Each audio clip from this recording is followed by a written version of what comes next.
என்ன மாமான்னு கூப்பிடுற மங்கையரே வாருமம்மா, ஏமாந்த சோனகிரி யாருன்னு பாருமம்மா, பாருமம்மா.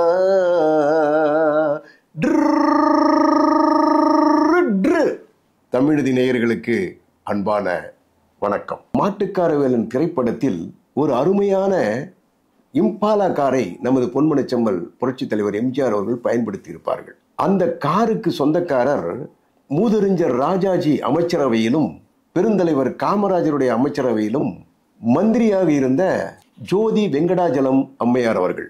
அவர் நமது பொன்மனச்செம்மல் புரட்சி தலைவர் எம்ஜிஆர் மீது மிகுந்த அன்பையும் மரியாதையும் மதிப்பையும் வைத்திருந்தார். நமது பொன்மனச்செம்மல் புரட்சி தலைவர் எம்ஜிஆர் அவர்களும் திருமதி ஜோதி வெங்கடாஜலம் அம்மையாரை தனது சொந்த சகோதரியாக பாவித்தார்.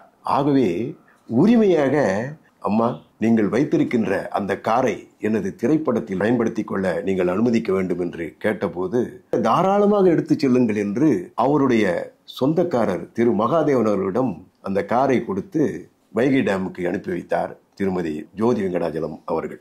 அந்த கார் தான் மாட்டுக்காரவேலன் திரைப்படத்தில் பயன்படுத்தப்பட்ட கார். கால ஓட்டத்தில் நமது பொன்மனச்செம்மல் புரட்சி தலைவர் எம்ஜிஆர் அவர்கள் தமிழகத்தின் முதல்வராகிவிட்டார்.